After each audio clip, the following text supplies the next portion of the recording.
Guys, panibagong araw, panibagong vlog tayo ngayon. For today's video, tayo naman ay magluluto ng kinisang gulay, beans. Samahan natin ng ating pritong bangus. So, yan mga ka-AC. See you later. A few moments later. So, yan na nga guys. Ito na yung ating lulutuin for today's video. Meron tayong giniling, meron tayong sibuyas, at meron din tayong beans or Baguio beans. So yan yung ating gagamitin. Meron din yung kamatis.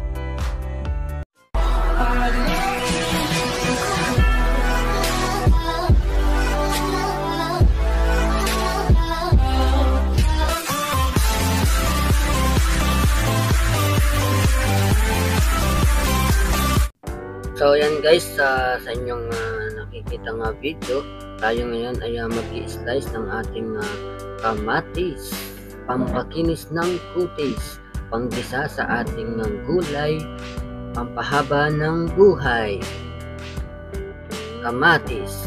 So ayan. So yan naman guys, yung ating sibuyas. Dalawa yung gagamitin natin para mas makalasa. Gawa nga ng tayo ay marikado tayo sa ating sibuyas para bawang natin. At sa lahat guys, maraming salamat sa walang sawang pagsuporta sa ating munting channel, AC47 TV, mga ka-at your service.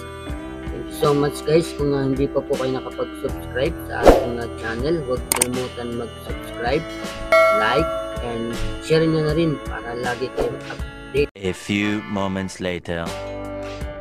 So yan guys, ito naman yung ating bawang. As you can see, binabalitan natin siya. So pinitpit na muna natin yung mga kaisi gamit yung ating kutsilyo. So isa-isa natin tanggalin yung ating balat ng bawang. Saka natin siyang i-slice. So yan, i-slice na natin siya. Malit lang yung gamit nating kutsilyo mga kaisi, pero matalas siya.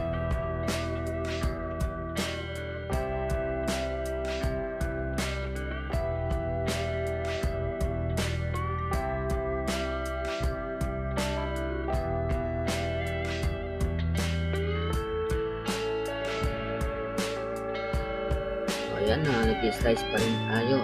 Okay na mga ka-AC. At ilalagay na natin sa ating preparation. Saan ay magluluto na tayo. So, meron tayong kamatis, sibuyas, bawang. Yan yung ating gagamitin.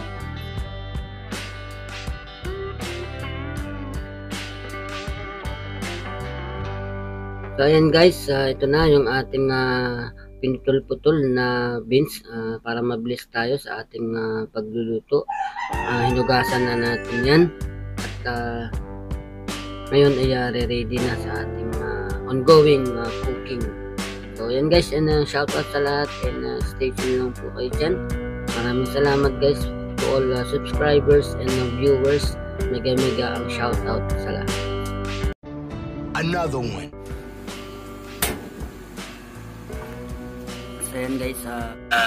So yan guys, ito na yung ating kawali. Meron tayong giniling dito guys. Konti lang yung giniling natin para hindi nakakaumay. So nilagay na natin, at bago natin inilagay dyan ay meron na yung konting asin. Then mag-a-add tayo ng konting tubig para naman dun sa ating sangkot siya kung tawagin. Dahil yan ay mayroong sariling mantika.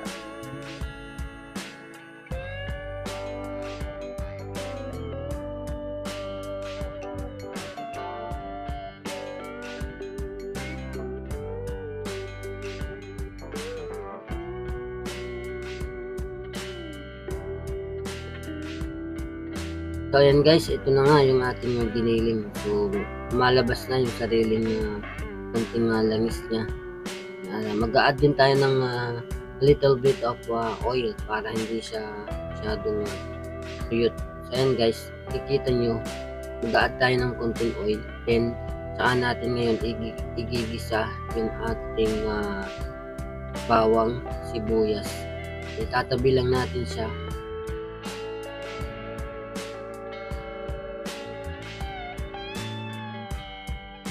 A few moments later. So yan guys, ito na yung ating igigisang bawang. Nakatabi yung ating giniling sa gilid guys.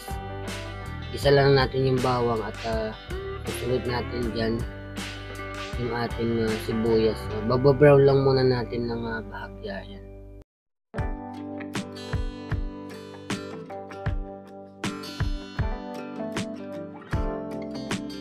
Ayan guys, sunod naman natin yung ating sibuyas. Pagsamahin natin yung ating bawang sibuyas. At the same time yung ating giniling. Hanggang ngayon ay nasa gilid pa rin natin. So ganun yung magigisa natin mga kasi yung iba tinatanggal yan para sa atin kasi ay kahit hindi na dahil konti lang naman yung tanong. So pag naigisa na yun guys, ayun nakita ninyo, sama-samahin na yan para doon naman sa ating susunod na kamatis. So yan guys, ito naman yung ating kamatis. Sama na natin sa igisa natin. Mimix lang din natin yan ulit.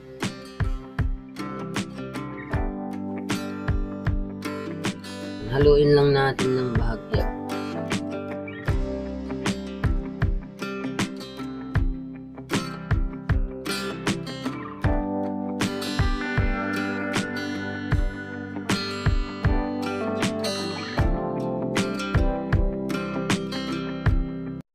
So ayan guys, lagay na natin yung ating mga gulay na Baguio beans or beans.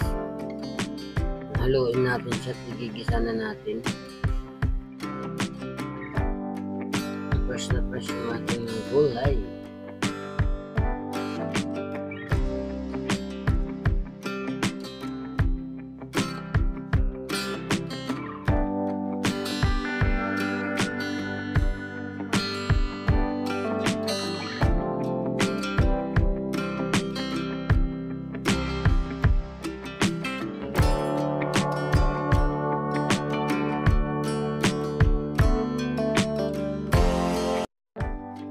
So ayan guys, maglalagay na rin tayo ng isang tasang tubig.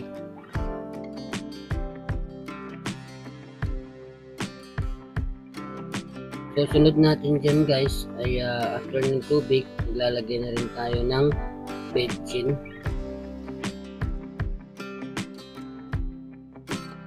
Tapos hahaluin lang siya natin para yung lasa ay kumapit. So tama lang yung ating apoy. So depende naman sa inyo guys kung gaano kadami ang sabaw na nilalagay ninyo or dagdag ng tubig.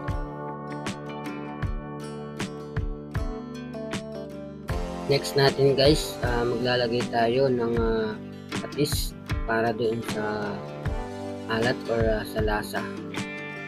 Kailangan yung tama lang yung ating pampalasa para sa ating ginisang gulay. So pagkatapos nito guys, yung ating lulutuin ay meron pa tayong lulutuin bangus. Alright. So yan mga ka-AC, ito na yung ating nilutong Baguio beans with giniling. So konting giniling lang yan guys para hindi makakaumay. Half cook lang yung pagkakaluto natin dahil habang umiinit yan ay kusa rin siyang naluluto. So paano yan guys? Doon naman tayo sa ating next step na bangus. So ayan guys, ito naman yung ating bangus na isusunod na ating lulutuin. Meron ng asin yan guys, binabad na natin yan kanina.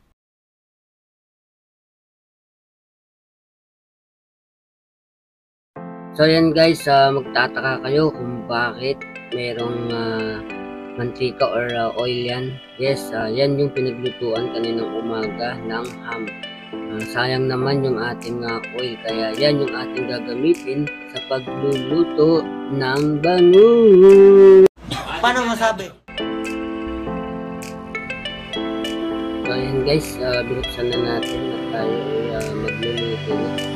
Magdagdag tayo ng mga konting oil. Kasi konting oil lang naman din. So since ilang piraso lang naman to guys,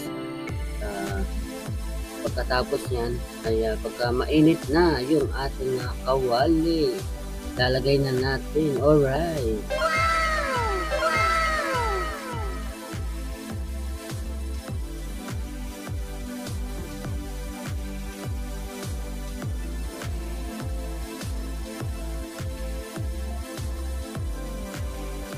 So yun guys, babalik na rin natin yung kabila naman yung ating i-spray.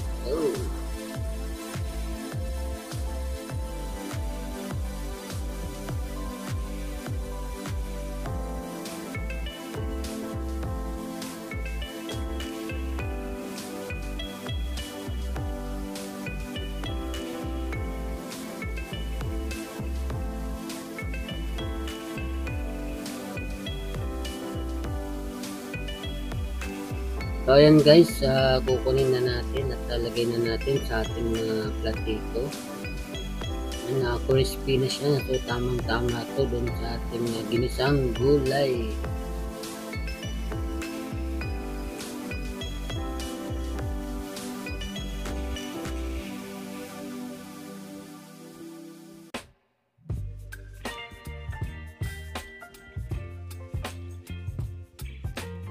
So yun guys, ito na yung ating pritong bangus. As you can see guys, tapos na tayo. Huli yung ating ulo at saka yung buntot natin.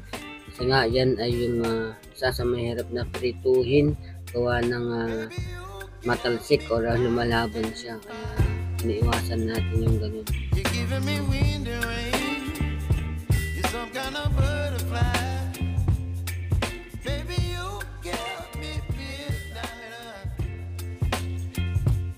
Whip up my appetite. Don't leave me here.